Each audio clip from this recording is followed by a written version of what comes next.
வணக்கம். நாங்க ஐஸ்வர்யா. நம்மளுடைய answer key explanation for the quiz 5 நம்ம டிஸ்கஸ் பண்ண போறோம். Test your knowledge on Indian polity அப்படின்னு சொல்லிட்டு நம்ம டாபிக் வைஸ் குவிஸ் பார்த்துட்டு இருக்கோம். அதில் 5th சாப்டர் நம்ம 5th பார்ட் நம்ம டிஸ்கஸ் பண்ணி முடிச்சுட்டு அது சம்மந்தமான ஒரு 12 கொஸ்டின்ஸ் நான் நேற்று அப்லோட் பண்ணியிருந்தேன். அண்ட் அதுக்கான ஆன்சர் கீயும் நான் பப்ளிஷ் பண்ணியிருந்தேன். ஸோ கைண்ட்லி எல்லாருமே செக் பண்ணியிருப்பீங்கன்னு நினைக்கிறேன். அண்ட் அதுல நீங்க என்னென்ன மாதிரியான மிஸ்டேக்லாம் பண்ணியிருக்கீங்க, எப்படி இதை நீங்க ஆன்சர் பண்ணியிருக்கணும், அண்ட் சில இம்பார்ட்டன்டான ட்ரிக்ஸ்லாம் என்னது அப்படின்ற மாதிரி டீட்டெயிலாவே நம்ம இந்த எக்ஸ்பிளனேஷன்ல டிஸ்கஸ் பண்ண போறோம். எப்பவுமே எக்ஸாமினேஷன்ஸ் வந்து 1 hour இருந்துச்சு அப்படின்னா அந்த எக்ஸாம் கீ எக்ஸ்பிளனேஷன் வந்து 3 hours பண்ணுவாங்க, 3 times எக்ஸ்ட்ரா பண்ணுவாங்க. காரணம் என்னன்னா கீ எக்ஸ்பிளனேஷன்ல நிறைய இன்ஃபர்மேஷன்ஸ் உங்களால லேர்ன் பண்ணிக்க முடியும்.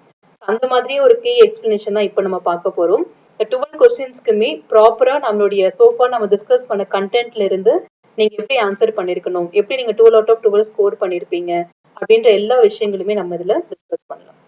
ஸோ ஃபர்ஸ்ட் ஆஃப் ஆல் நம்ம பார்க்க போறது ஆன்சர் கீ. நீங்க செக் பண்ணிருப்பீங்க 12 கொஸ்டின்ஸ்க்குமே நான் வந்து ஷேர் பண்ணியிருந்தேன்.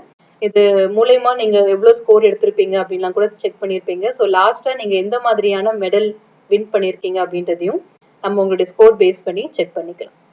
ஸோ வெரி ஃபர்ஸ்ட் கொஸ்டின் நம்ம ஸ்டார்ட் பண்ணலாம் இன்னைக்கு. Consider the following statement. So இந்த கேள்வி கேட்டிருக்காங்க.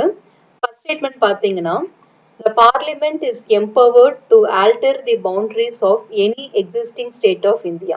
இந்தியாவில் இருக்கக்கூடிய எந்த ஒரு மாநிலத்துடைய எல்லைகளையுமே மறுசீரமைக்கக்கூடிய ஒரு அதிகாரம் இந்திய பாராளுமன்றத்துக்கு இருக்கு அப்படின்றது முதல் வாக்கியம். A bill pertaining to the alteration of the boundaries of any existing state of India can be introduced only in the Rajya Sabha and only on the recommendation of the President of India. So அந்த statement கொடுத்துருக்காங்க. அதாவது நீங்க இந்த மாற்றத்துக்குரிய ஒரு பில்ல வந்து மசோதாவை நீங்க தாக்கல் பண்ணணும் இல்லையா, அது வந்து ராஜ்யசபால மட்டும்தான் பண்ண முடியும். ஆனா அது மட்டும் இல்லாம ரெக்கமெண்டேஷன் ஆஃப் தி பிரசிடென்ட்டும் தேவை அப்படின்ற மாதிரி செகண்ட் ஸ்டேட்மெண்ட் கொடுத்துருக்காங்க. ஸோ சிலருக்கு வந்து இங்கிலீஷ் எனக்கு கொஸ்டின்ஸ் எனக்கு புரிஞ்சுக்க முடியல, தமிழ்ல இருந்தா பெட்டரா இருக்கும் அப்படின்ற மாதிரி சிலர் ஃபீல் பண்ணுவீங்க இல்லையா. அந்த மாதிரியான ஆஸ்பிரன்ஸ் என்ன பண்ணுங்க, நான் இப்போ கீ எக்ஸ்பிளனேஷன்ல ஒவ்வொரு ஸ்டேட்மெண்ட்டுமே தமிழ்ல எக்ஸ்பிளைன் பண்ணிட்டு அதுக்கப்புறம் தான் உங்களுக்கு ஆன்சர் என்னன்னு சொல்ல போறேன். அப்ப நீங்க என்ன பண்ணலாம், இந்த மாதிரி எக்ஸ்பிளைன் பண்ணி முடிச்சதுக்கு அப்புறமா பாஸ் பட்டனை கிளிக் பண்ணிட்டு இந்த கேள்விக்கு என்ன ஆன்சரா இருக்கும் அப்படின்றத நீங்க யூகிச்சு ஒரு பேப்பர்ல எழுதி வச்சுக்கோங்க. அண்ட் லாஸ்டா எல்லா விதமான கொஸ்டின்ஸ் முடிஞ்சதுக்கு அப்புறமா செக் பண்ணி பாருங்க எவ்வளவு ஆன்சர்ஸ் நீங்க கரெக்டா ஸ்கோர் பண்ணிருக்கீங்க அப்படின்றத பார்த்து எவ்வளவு மார்க்ஸ் எடுத்திருக்கீங்கன்னு பாருங்க. அதாவது உங்களுக்கு இங்கிலீஷ் புரிஞ்சுக்க முடியல கம்ப்ளீட்டா, தமிழ் எக்ஸ்பிளனேஷன் இருந்தா நல்லா இருக்கும் அப்படின்னு ஃபீல் பண்ற ஆஸ்பிரன்ஸ் மட்டும் இந்த கே எக்ஸ்பிளனேஷன் பார்த்துட்டு இருக்கும் போது லைக் கொஸ்டின் எக்ஸ்பிளைன் பண்ணி முடிச்சதும் நீங்க பாஸ் பட்டனை கிளிக் பண்ணிட்டு ஆன்சர் என்னன்றதை நீங்க எழுதி நோட் பண்ணி வச்சுட்டு அதுக்கப்புறமா செகண்ட் கொஸ்டினுக்கு ப்ரொசீட் பண்ணுங்க. ஸோ இந்த இரண்டு கேள்வியில எந்தெந்த கேள்விகள் எந்தெந்த ஸ்டேட்மெண்ட் வந்து சரியா இருக்கு அதான் கேள்வி. Which of the statement given above is correct? Only one, only two, both one and two, neither one nor two. So இந்த கேள்வி பொறுத்த வரைக்கும் சரியான பதில் வந்து ஆப்ஷன் ஏ தான். Only one will be the right answer. So first statement நமக்கு கிளியராகவே தெரியும், இந்திய பாராளுமன்றத்துக்கு தான் நம்மள மாநிலங்களுடைய பவுண்டரிஸை சீரமைக்கிறதுக்கான உரிமைகள் கொடுத்துருக்காங்க. ஆர்டிகல் 3ல இதை பத்தின ஸ்டேட்மெண்ட் இருக்கு. ஓகேவா. இரண்டாவது வாக்கியம் என்னன்னா, இதுல தப்பு என்னன்னா ராஜ்யசபால மட்டும்தான். எப்பவுமே இந்த ஒன்லி அப்படின்னு ஒரு ஸ்டேட்மெண்ட் வந்துச்சுன்னா கொஞ்சம் டீட்டெயிலா திங்க் பண்ணி பாருங்க, 90% தப்பா தான் இருக்கும். இந்தியன் பாலிட்டி பொறுத்த வரைக்கும் இந்த ஒன்லி அப்படின்ற எக்ஸ்ட்ரீமான ஸ்டேட்மெண்ட் 90% இடங்கள்ல தவறாக தான் இருக்கும். அதனால அந்த ஸ்டேட்மெண்ட் கொஞ்சம் இம்பார்ட்டன்ஸ் கொடுத்து பாருங்க. எந்த ஹவுஸ்ல வேணாலும் கொடுக்கலாம். அவங்க ஸ்டேட்மெண்ட் எப்படி சொல்லியிருப்பாங்கன்னா, இந்த பில் பொறுத்த வரைக்கும் can be introduced in the parliament அப்படிதான் மென்ஷன் பண்ணிருப்பாங்க. லைக் லோக்சபாவோ ராஜ்யசபாவோ அந்த மாதிரி எதுவும் மென்ஷன் பண்ணல. பாராளுமன்றத்துல இந்த மசோதாவை நீங்க தாக்கல் பண்ணலாம் அப்படின்னு ஜெனரலா தான் சொல்லியிருக்காங்க. It means that other house, any ஹவுஸ்ல நீங்க வந்து இந்த பில்ல தாக்கல் பண்ணலாம். லோக்சபாலையும் பண்ணலாம், ராஜ்யசபாலையும் பண்ணலாம் அப்படின்றது அதுக்கான அதிகாரம். பார்லிமெண்ட் அப்படின்ற வார்த்தையை மென்ஷன் பண்ணதுனால அவங்க பர்டிகுலரா லோக்சபா ராஜ்யசபா அந்த மாதிரி எதுவும் அவங்க மென்ஷன் பண்ணல. செகண்ட் ஸ்டேட்மெண்ட் கரெக்ட் தான். ஜனாதிபதியோட பீரியட் ரெக்கமெண்டேஷன் வேணும். நீங்க அந்த மசோதாவை தாக்கல் பண்றதுக்கு முன்னாடி அவர்கிட்ட ஒப்புதல் வாங்கிட்டு தான் நீங்க எந்த அவையில வேணும்னாலும் தாக்கல் பண்ணணும். இந்த வாக்கியம் பொறுத்த வரைக்கும் சரிதான். செகண்ட் ஸ்டேட்மெண்ட்ல இந்த ராஜ்யசபா அப்படின்றது மட்டும் தான் தப்பா இருக்கு, அதை மட்டும் நோட் பண்ணிக்கோங்க. அதுதான் இந்த இரண்டாவது வாக்கியத்தை தவறாக மாத்திருக்கு. Only one will be the right answer. இரண்டாவது கேள்வி, consider the following with respect to the union of India. அதாவது இங்க ஃபார்மேஷன் ஆஃப் 4 திங்ஸ் கொடுத்துருக்காங்க. அவங்களுடைய இயர் பேஸ் பண்ணி எது முதல்ல நடந்துச்சு, எது இரண்டாவது நடந்துச்சு அப்படின்ற மாதிரி காலவரிசைப்படுத்தணும். ஃபர்ஸ்ட் ஸ்டேட்மெண்ட் வந்து நாகாலாந்துடைய ஃபார்மேஷன். நாகாலாந்து ஸ்டேட் எப்போ ஃபார்ம் பண்ணாங்க, அந்த இயர் தெரிஞ்சா நீங்க ஆன்சர் பண்ணலாம். ஸ்டேட் ரீஆர்கனைசேஷன் ஆக்ட், மாநில இது இருக்கு இல்லையா, அந்த ரீஆர்கனைசேஷன் பத்தி கேக்குறாங்க. And then state of Haryana, Haryana மாநிலம் எப்போ உருவாச்சு, குஜராத் மாநிலம் எப்போ உருவாச்சு, இந்த நாலுத்துக்குமே வருஷம் என்னன்னு தெரிஞ்சா நீங்க அதை அரேஞ்ச் பண்ணி ஆன்சர் கொடுத்துடலாம். ஓகேவா? ஸோ ஆன்சர் வந்து என்னன்றன்னு கெஸ் பண்ணி வைங்க. கீழே வந்து கோர்ஸ் கொடுத்துருக்காங்க. இந்த நாளில் எது சரின்றதை சூஸ் பண்ணணும். இதுல எது உங்களுக்கு டேம் ஷூரா தெரியுமோ அதை ஃபர்ஸ்ட் நீங்க சூஸ் பண்ணிருங்க. ஓகேவா? அதுக்கப்புறமா நீங்க ப்ரொசீட் பண்ணி பார்த்துக்கலாம். ரைட் ஆன்சர் வந்து ஆப்ஷன் டி. கண்டிப்பா எல்லாருக்குமே தெரியும், ஸ்டேட் ரீஆர்கனைசேஷன் ஆக்ட் தான் முதல்ல வந்தது. ஏன்னா அதை பேஸ் பண்ணி தான் மொழி வாரியங்களாக நம்ம எல்லா மாநிலங்களுமே ஸ்பிட் பண்ணோம். அப்ப கண்டிப்பா அதான் முதல்ல வந்திருக்கணும். 1956 அப்படின்றதான் ஃபர்ஸ்ட். அப்படி பார்க்கும்போது நீங்க இந்த ரெண்டு ஆப்ஷனுமே எலிமினேட் பண்ணிடலாம். ஒருவேளை இந்த இடத்துல ஆந்திரா மாநிலம் கொடுத்திருந்தா அப்ப ஆந்திரா தான் ஃபர்ஸ்ட் வரும். ஏன்னா ஆந்திரா பொறுத்த வரைக்கும் 1953. அதை தவிர மத்த எந்த மாநிலம் கொடுத்தாலும் சரி, நீங்க 1956 ஸ்டேட் ரீஆர்கனைசேஷன் தான் ஃபர்ஸ்ட் கொடுக்கணும். அந்த ஒரு பாயிண்ட் மட்டும் நோட் பண்ணிக்கோங்க. ஸோ கண்டிப்பா 2 தான் வரும். அப்ப ஏயும் சியும் எலிமினேட் பண்ணிடலாம். அதுக்கு அடுத்து பாத்தீங்கன்னா 1960ல பாம்பே அப்படின்ற டெரிட்டரியில இருந்து மகாராஷ்டிரா, குஜராத் அப்படின்ற மாதிரி ஸ்பிட் பண்ணாங்க. குஜராத்தி ஸ்பீக்கிங் பீப்புள குஜராத் அப்படின்னு அறிவிச்சாங்க. 1960ல இது வரும். அதுக்கு அடுத்து உருவானது நாகாலாந்து. 1963ல அசாம்ல இருந்து நாகா ஹில்ஸ் ஸ்பிட் பண்ணி உருவாக்குனாங்க. ஹரியானா அப்படின்றது பஞ்சாப்ல இருந்து ஏரியாவை ஹிந்தி ஸ்பீக்கிங் பீப்புள் தனியா ஸ்பிட் பண்ணி ஹரியானா மாநிலம் உருவாக்கப்பட்டுச்சு 1966ல. இந்த 4 வருஷத்தையுமே நீங்க போட்டீங்கன்னா 2413 அப்படின்ற மாதிரி கிடைக்கும்.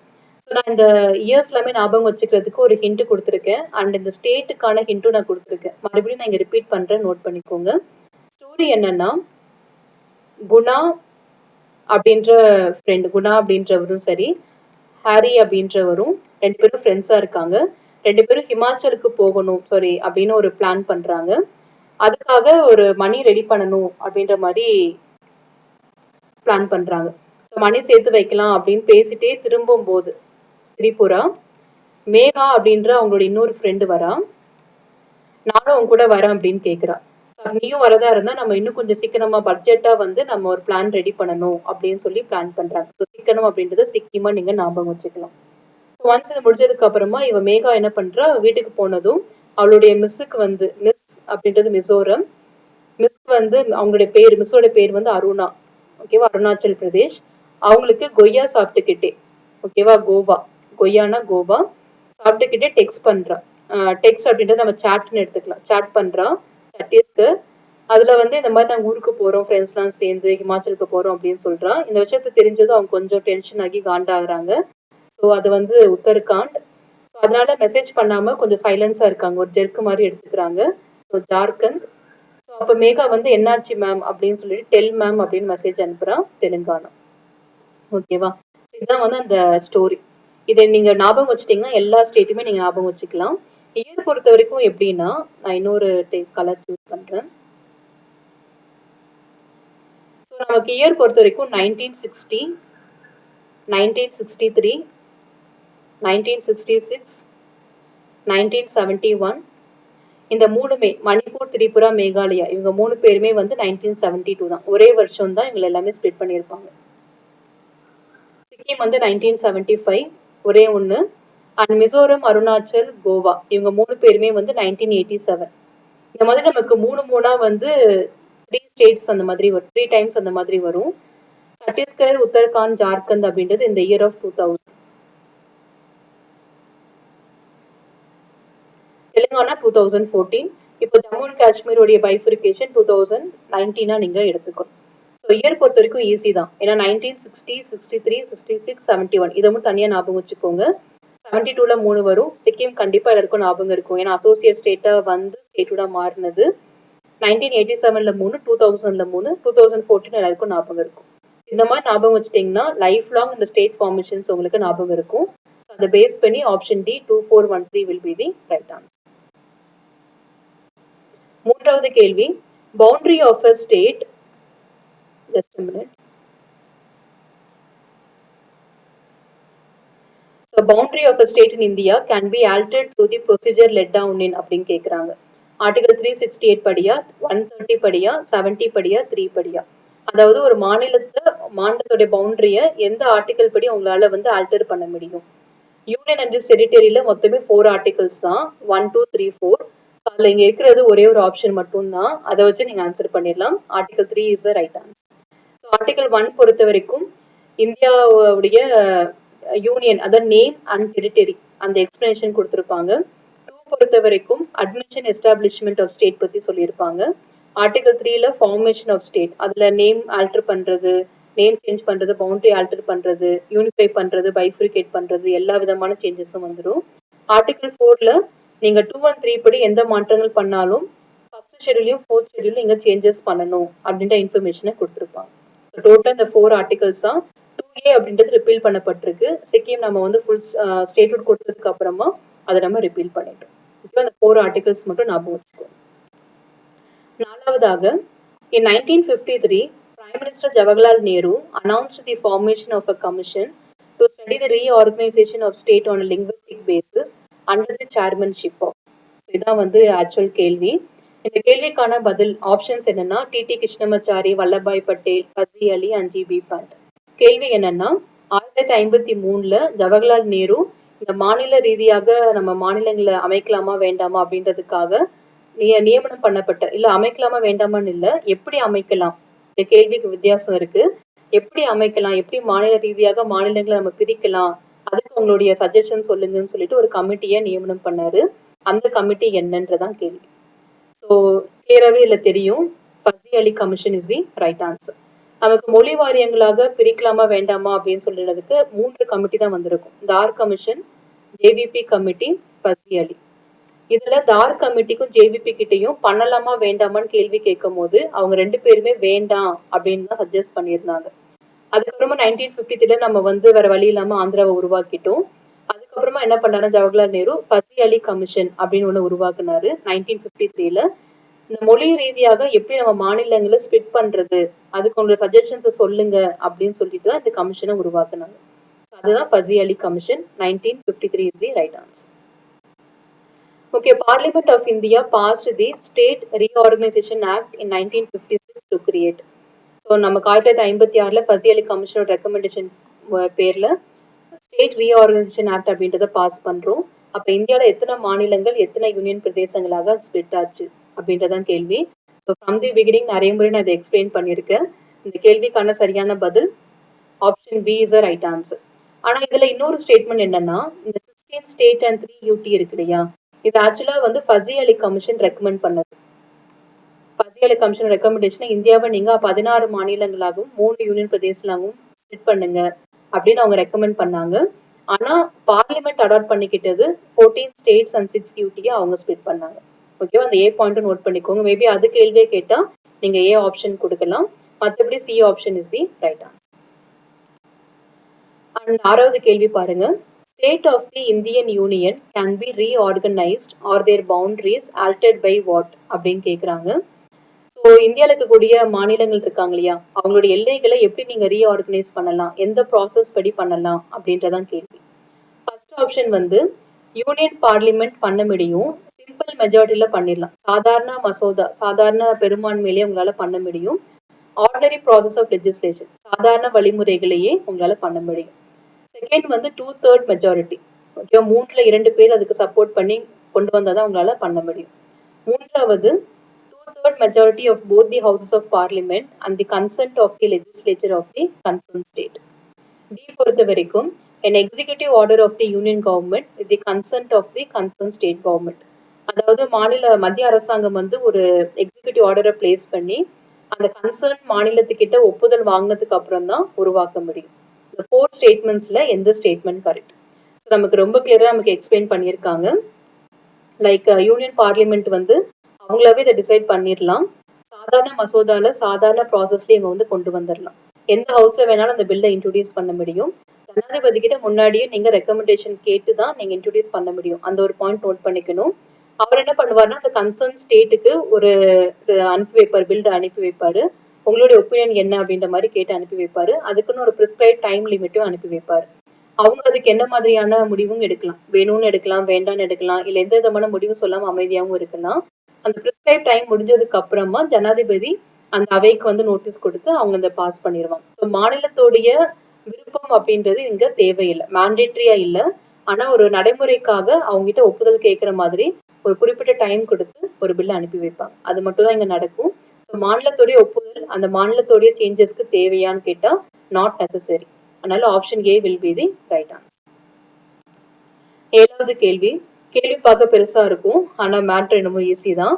நமக்கு இந்த 4-fold கிளாசிபிகேஷன் அப்படின்னு நம்ம பார்த்திருக்கோம் இல்லையா, அதை பத்தி தான் கேட்டிருக்காங்க. ஏபிசிடி அப்படின்னா என்னென்னது அப்படின்னு கேட்டிருக்காங்க. 1950ல இந்தியா எப்படி இருந்துச்சு? ஸோ 4 ஸ்டேட்மெண்ட்மே ரீட் பண்ணல, நீங்களே பார்த்துக்கோங்க. சீஃப் கமிஷனர், ராஜ் பிரமுக் அப்படின்னா பிரின்ஸ்லி ஸ்டேட்னு அர்த்தம். கவர்னர் ப்ராவின்சஸ்னா அந்த பிரிட்டிஷ் ப்ராவின்சஸ் அப்படின்னு பார்த்தோம் இல்லையா, அது ஓகேவா. அந்தந்த ஒவ்வொரு இடத்துலயுமே இந்த ஸ்டேட்மெண்ட்டை பார்த்துட்டு ஆன்சர் பண்ணுங்க.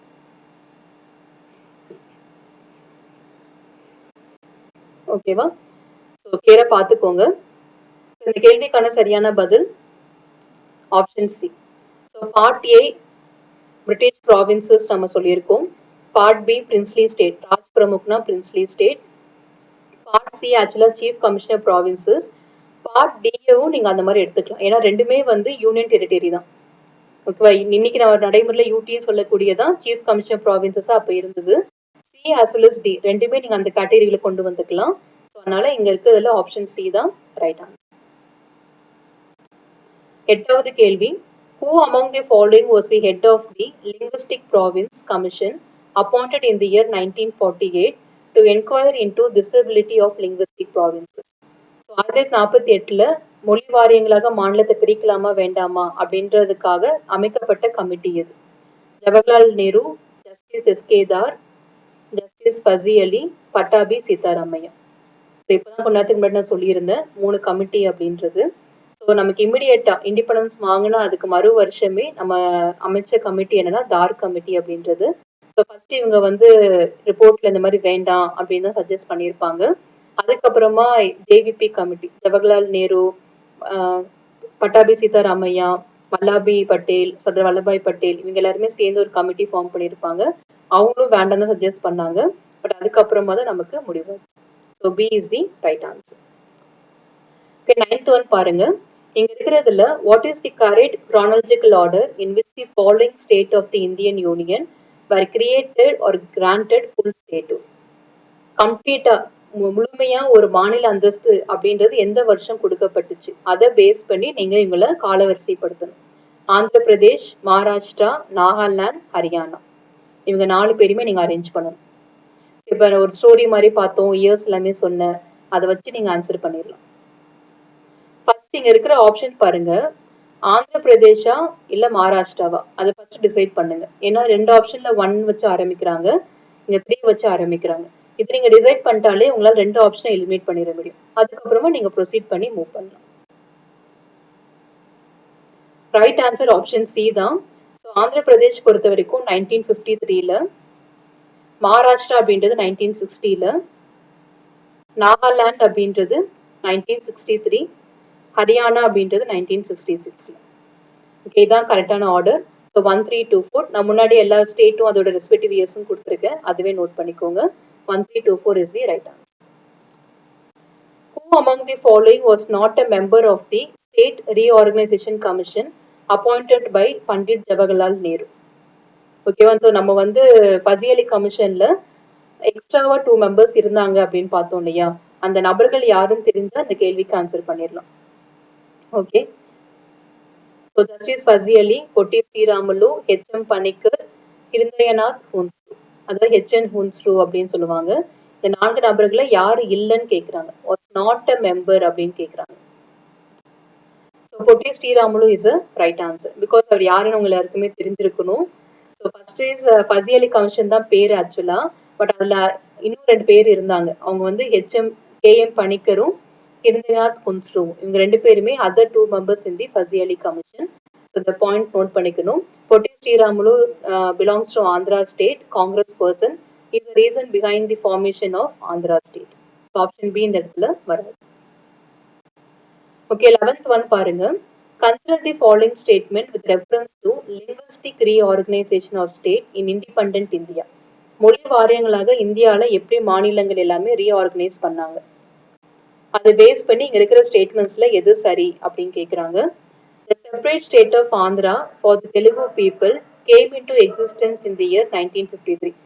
முதலாக 1953ல தெலுங்கு ஸ்பீக்கிங் பீப்புளை வச்சு அதை ஆரம்பிச்சிருக்காங்க. Jawaharlal Nehru was particularly in favor of the movement for linguistic reorganization of the state that came in the wake of success of Andhra movement. Jawaharlal Nehru இந்த லிங்குவிஸ்டிக் மொழி வாரியங்களாக மாநிலம் பிரிப்பதற்கு முழு ஆதரவு கொடுத்திருந்தாரு. அவருடைய ஆதரவால தான் ஆந்திரா மாநிலம் வந்து உருவாயிருக்கு அப்படின்னு சொல்லியிருக்காங்க. ரெண்டு வாக்கியமே கிளியரா பார்த்து புரிஞ்சுக்கிட்டு ஆன்சர் பண்ணுங்க. ஓகேவா? ஸோ கீழே இருக்கக்கூடியல எது சரின்றதான் கேள்வி. Only one, only two, both one and two, neither one nor two. சரியான பதில் option A, only one. So first statement absolutely right statement. Telugu speaking people 1953ல மாத்தி தான் ஆந்திரா அப்படின்னு உருவாக்குனாங்க. 1956ல மெட்ராஸ் பிரசிடென்சில இருந்து ஹைதராபாத் ஏரியா இருக்கு இல்லையா, ஹைதராபாத்தை வந்து ஆந்திரா கூட மர்ஜ் பண்ணி ஆந்திர பிரதேஷ் அப்படின்னு உருவாக்கியாச்சு. இது நம்ம ஆல்ரெடி பார்த்த இன்ஃபர்மேஷன்ஸ் தான். செகண்ட் பொறுத்த வரைக்கும் ஜேவிபி கமிட்டி ஆக்சுவலா லிங்குவிஸ்டிக் ப்ராவின்சஸ்க்கு ஒப்புதல் கொடுக்கல, வேண்டாம் அப்படின்னு சஜஸ்ட் பண்ணியிருந்தாங்க. அதுக்கப்புறமா வேற வழி இல்லாம பொட்டி ஸ்ரீராமனுடைய ஹங்கர் ஸ்ட்ரைக்னால அவர் இறந்ததுக்கு அப்புறம் பெரிய ரிவோல்ட் வந்திருக்கும். அந்த பிரச்சனையை சரி செய்யறதுக்காக தான் 1953ல உருவாக்கிடுவாங்க. அதனால இவருடைய ஃபேவர் இருந்து உருவாச்சு அப்படின்றது தப்பு. ஓகேவா? சக்சஸ் ஆஃப் ஆந்திரா மூவ்மெண்ட் வந்துச்சு, அது மூலியமா தான் ஆந்திரா உருவாச்சு. Second half correct. ஆனா ஜவஹர்லால் நேரு அதுக்கு ஃபேவரா இருந்தாருன்றது தப்பு. அதனால only one will be the right answer. 12வது கேள்வி பார்க்கலாம். ஸ்டேட்டும் அவங்களுடைய இயர்ஸும் மேட்ச் பண்ணி கேட்கறாங்க. பொதுவாகவே யூனியன் டெரிட்டரியில இந்த மாதிரி தான் கேட்பாங்க. அந்த 15 ஸ்டேட் 16 ஸ்டேட் அப்படின்றத இயர்ஸ் பேஸ் பண்ணி கேட்பாங்க. யூடியா இருந்து ஸ்டேட்டா மாறினது என்ன, இந்த மாதிரி நான் நிறைய விதமான காம்பினேஷன்ஸ்ல நான் உங்களுக்கு தியரியில எக்ஸ்பிளைன் பண்ணியிருக்கேன். டோட்டலாவே அதை பேஸ் பண்ணி தான் கேள்விகள் இருக்கு. இங்க பாருங்க, மறுபடியும் கோவா, ஹரியானா, மேகாலயா, சிக்கிம் இந்த 4 பேருமே மேட்ச் பண்ணி கேட்டிருக்காங்க. நீங்க இயர் வச்சு மேட்ச் பண்ணிட்டு இங்க பாருங்க, உங்களுக்கு இதுல எது டேம் ஷூரா தெரியுமோ அதை ஃபர்ஸ்ட் மேட்ச் பண்ணுங்க. நிறைய பேருக்கு சிக்கிம் வந்து கம்பல்சரி தெரிஞ்சிருக்கும் எந்த வருஷம் அப்படின்னு சொல்லி. அதனால இங்க இருக்கிற ஆப்ஷன்ஸ்ல அந்த இயரை சூஸ் பண்ணிட்டு அதுக்கப்புறமா நீங்க ப்ரொசீட் பண்ணுங்க.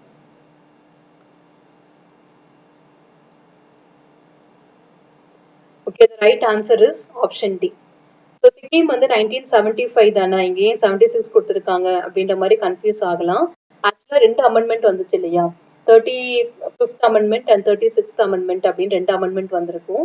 அதுல ஒண்ணு வந்து 1975, 36th அப்படின்றது 1976. அதனால சிக்கிம் பொறுத்த வரைக்கும் உங்களுக்கு 1976 நீங்க எடுத்துக்கலாம். ஏன்னா ஃபுல் ஸ்டேட்ஹுட் தான் கேள்வி கேட்கறாங்க. முழு மாநில அந்தஸ்து எப்போ கிடைச்சிச்சுன்றதான் கேள்வி. 35th அவங்க அசோசியேட்டா தான் இருந்தாங்க. அதனால நம்ம 1976 அந்த இடத்துல சூஸ் பண்ணோம்.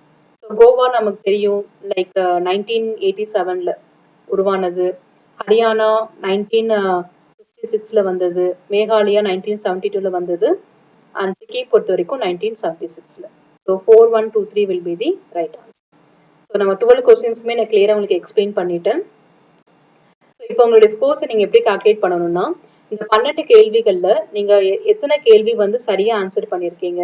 ஃபார் எக்ஸாம்பிள் 10 கேள்வியில வந்து நான் 9 கேள்வி கரெக்டா ஆன்சர் பண்ணிருக்கேன், 2 கேள்வி தப்பா ஆன்சர் பண்ணிருக்கேன், ஒரு கேள்வி நான் அட்டென்ட் பண்ணல. ஏன்னா நம்ம யூபிஎஸ்சி எக்ஸாம் பேட்டர்ல நம்ம டிஸ்கஸ் பண்றதுனால தெரியல, நான் ஆன்சர் தெரியலன்னு நீங்க விட்டுடலாம். ஓகே, அப்போ உங்களுக்கு நெகட்டிவ் மார்க்கிங் இருக்காது. தப்பா ஆன்சர் பண்ணா மட்டும் தான் நெகட்டிவ் மார்க்கிங் வரும். அதனால நீங்க அன்ஆன்சர் கொஸ்டினை கணக்கில் எடுத்துக்க வேண்டாம். இல்ல எல்லாமே நான் அட்டென்ட் பண்ணிட்டேன் அப்படின்ற போது எவ்வளவு சரி எவ்வளவு தப்பு அதை நீங்க கால்குலேட் பண்ணுங்க. சரியான பதிலுக்கு 3 மார்க், தவறான பதிலுக்கு 1 மார்க். இந்த கால்குலேஷன் பண்ணீங்கன்னா உங்களுக்கு ஸ்கோர் கிடைக்கும். ஓகேவா? உங்களோட ஸ்கோரை பேஸ் பண்ணி இப்போ நீங்க இந்த இடத்துல வந்து உங்களுடைய மெடல் என்னன்றதை சூஸ் பண்ண போறீங்க. ஸோ இப்போ நமக்கு 12 கொஸ்டின்ஸ் இன்னைக்கு நம்ம பார்த்துருக்கோம். 12க்குமே நீங்க ரைட் ஆன்சர்ஸ் கொடுத்துருந்தீங்கன்னா உங்களுடைய ஸ்கோர்ஸ் வந்து 36 மார்க்கா இருக்கும். அவுட் ஆஃப் 36 உங்களுடைய ஸ்கோர் வந்து 25க்கு மேல இருந்துச்சுன்னா நீங்க கோல்ட் ஐகான் கிளிக் பண்ணிட்டீங்க, கோல்டு மெடல்ல வின் பண்ணிட்டீங்க. 20 to 25 இந்த ரேஞ்சில் இருந்துச்சுன்னா நீங்க சில்வர் ஐகான் கிளிக் பண்ணிட்டீங்க. 15ல 20க்குள்ள இருந்துச்சுன்னா பிரான்ஸ் வின் பண்ணியிருக்கீங்க. லெஸ் தென் 15 15 மார்க்கு குறைவா நீங்க எடுத்திருந்தீங்க அப்படின்னா நீங்க ப்ரிப்பரேஷன் பண்ணி நெக்ஸ்ட் டைம் நீங்க அட்டென்ட் பண்ணணும். குவிஸ் மறுபடியும் அட்டென்ட் பண்ணி இந்த 3 ஐகான்ல எந்த ஐகான் வருதோ அது வரைக்கும் நீங்க அட்டென்ட் பண்ணணும். ஓகேவா? Preparation is only key whoever scored less than 15 marks. So நம்மளுடைய குவிஸ் 5 சக்சஸ்ஃபுல்லா முடிச்சிட்டோம். இதுக்கப்புறமா நம்ம டிஸ்கஸ் பண்ண போற டாபிக் வந்து சிட்டிசன்ஷிப். குடியுரிமை அப்படின்னு தலைப்பு தான் நம்ம டிஸ்கஸ் பண்ண போறோம். ஸோ நம்மளோட இந்தியன் கான்ஸ்டியூஷனுடைய அடுத்த தலைப்பு வந்து சிட்டிசன்ஷிப். ஸோ இதுல இருக்கக்கூடிய எல்லாத்தையுமே நான் இன்ட்ரோ வீடியோ மாதிரி ஃபர்ஸ்ட் ப்ரொவைட் பண்றேன். என்னென்ன டாபிக் பார்க்க போறோம் அப்படின்றத நான் கொடுக்குறேன்.